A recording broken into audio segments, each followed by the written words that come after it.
రాకడ వర్తమానం వినుచున్న ప్రతి సహోదరుడును సహోదరిని ప్రభుని యేసుక్రీస్తు దీవించి ఆశీర్వదించునుగాక. ఈరోజు చెప్పుచున్న వాక్యము మీకు అందరికీ నచ్చినట్లయితే లైక్ చేయండి, షేర్ చేయండి, సబ్స్క్రైబ్ చేయండి, ప్రక్కనే ఉన్న బెల్ సింబల్ని టచ్ చేయాలని దేవుని పేడ మనం చేస్తున్నాం. మీ స్నేహితులకు కూడా ఫార్వర్డ్ చేయాలని మనం చేస్తున్నాం. ఈరోజు అంశము జాగ్రత్త అనే అంశం మీద దేవుడు మనతో మాట్లాడుచున్నాడు. ప్రియమైన దేవుడా, మత్తయి సువార్త 7:15 వచ్చిన అన్నాడు, అబద్ధ ప్రవక్తలను గుచ్చి జాగ్రత్త పడుడి అన్నాడు. ప్రియమైన దేవుడా, ఈ యొక్క అబద్ధ ప్రవక్తలు మన మధ్యనే తిరుగుతూ మన యొక్క సహవాసంలోంచి వేరైపోయి మన సహవాసాన్ని విడిచిపెట్టి అబద్ధముగా ప్రకటనలు చేసేవారు చాలామంది ఉంటారు. కనుక వాళ్ళ గురించి దేవుడు అన్నాడు, మీరు జాగ్రత్త పడుడి అన్నాడు. ప్రియమైన సహోదరుడా, సహోదరి, యవనస్తురాలు, చదువుకొనుచున్న విద్యార్థి, అబద్ధ ప్రవక్తలు మన మధ్యనే ఉన్నారు. కనుక క్రీస్తు యొక్క రెండవ రాకడ త్వరగా రాబోతుంది. కనుక సూచనలు జరుగుతున్నాయి. కనుక ప్రభు ఎక్కడ చూసినా ఇజ్రాయేల్ యొక్క ప్రజలకేంటి, గాజా వారికి ఏంటి, అదేవిధంగా ఆ యొక్క అమెరికా ఒక రాష్ట్రానికి దేవుని యొక్క ఉగ్రత మనకు కళ్ళారా చూస్తున్నాం. కనుక ఈ సమయమందు అబద్ధ ప్రవక్తలు మన మధ్యనే ఉండి అబద్ధ బోధలు, అబద్ధ ప్రవచనాలు చెప్తారని దేవుని యొక్క వాక్యం చెప్తుంది. జాగ్రత్తగా ఉండమన్నాడు. అలాగే రెండవదిగా మత్తయి సువార్త 10:17 అన్నాడు, మనుషులను గూర్చి జాగ్రత్త పడుడి. ఎవరి గురించి అంట? మనుషులను గూర్చి జాగ్రత్త పడుడి. ఈ మనుషులు ప్రియమైన దేవుడా మనలను పిలిచి బహిరంగ సభలకు పిలిచి వారు మనలను ప్రియమైన మన యొక్క విరోధులకు అప్పగిస్తారని దేవుని యొక్క వాక్యం చెప్తుంది. గనుక మనుషులను గురించి కూడా మనం చాలా జాగ్రత్తగా ఉండాలని దేవుని యొక్క వాక్యం మనకు హెచ్చరిక చేస్తుంది. కనుక మనుషులను, ఏ మనిషిని కూడా, ఎవరిని కూడా మనం నమ్మకూడదు, ఎవరి యందు కూడా నమ్మక ఉంచకూడదని దేవుని యొక్క వాక్యము మనతో స్పష్టంగా మాట్లాడుతుంది. కనుక ప్రియమైన సహోదరుడా, సహోదరి, అబద్ధ ప్రవక్తలు, అలాగే మనుషులను గురించి కూడా జాగ్రత్తగా ఉండమన్నాడు. కనుక మనము ఇక్కడ ఏమంటున్నాడంటే, మనుషులను గూర్చి జాగ్రత్త పడుడి, వారు మిమ్మును మహాసభకు అప్పగించి తమ సమాజ మందిరములలో మిమ్ములను కొరడాలతో కొట్టిస్తారంట.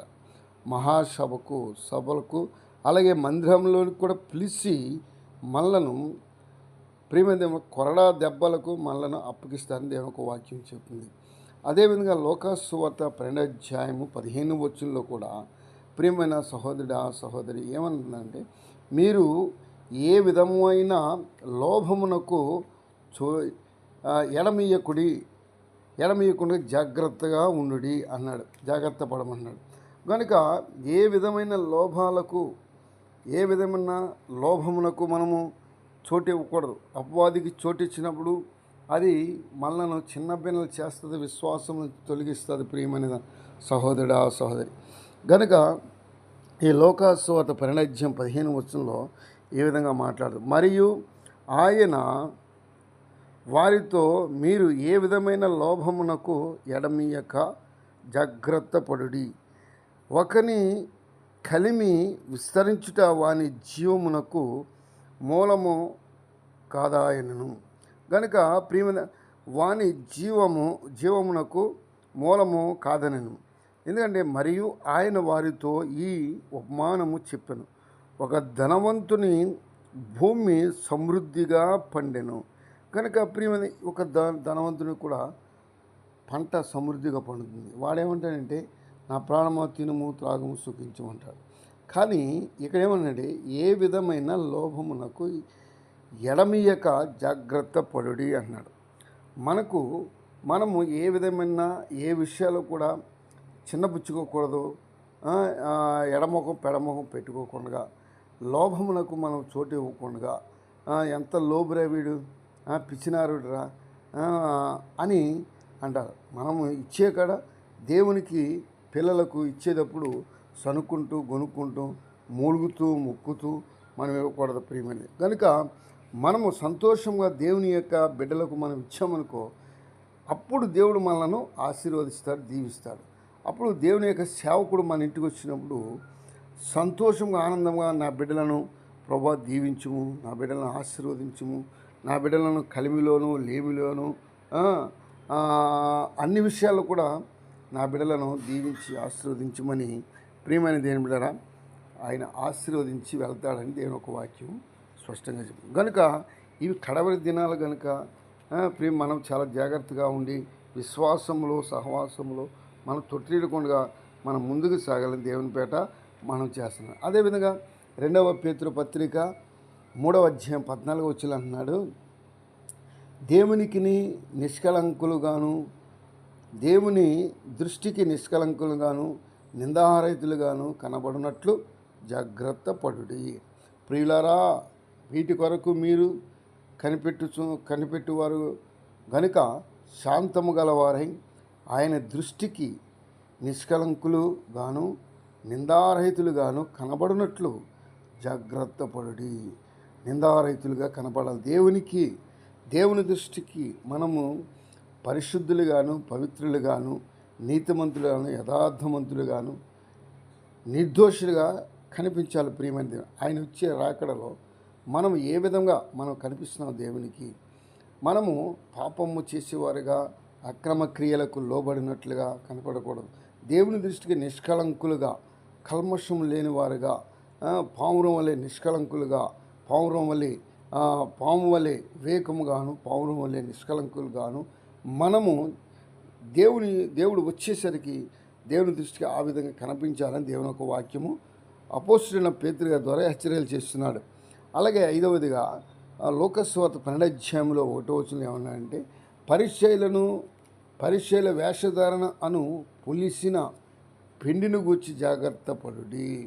పులిసిన పిండిని గూర్చి జాగ్రత్త పడుడి అన్నాడు. ప్రియమైన అలాగే పరిచయులను సద్దుకాయలను మరి ఇటువంటి వారందరూ కూడా మరి మనకు నీతి బోధ చేస్తారు, కానీ వాళ్ళు ఇలా నడుచుకున్నారు వీళ్ళ నడుచుకున్నారు అని మనకు చెప్తారు. చెప్పి వారు చేయరు. కనుక వారు పులిపిండి వలె పిండి పులిసిపోయినప్పుడు నిలవ ఉన్నప్పుడు ఎలా పులుసుకొంప కొడుతుందో అలాగే వారు కూడా ఆ విధంగా ఉంటారని దేవుని ఒక వాక్యం చెప్తుంది. కనుక ఏమన్నాడంటే, అంతలో ఒకరికొకడు త్రొక్కుకొనున్నట్లు వేల కొలది జనులు కూడినప్పుడు ఆయన తన శిష్యులతో మొదట ఇట్లని చెప్పసాగింది, పరిచయులారా, వేషధారణ అను పులిసిన పిండిని గూర్చి జాగ్రత్త పడుడి.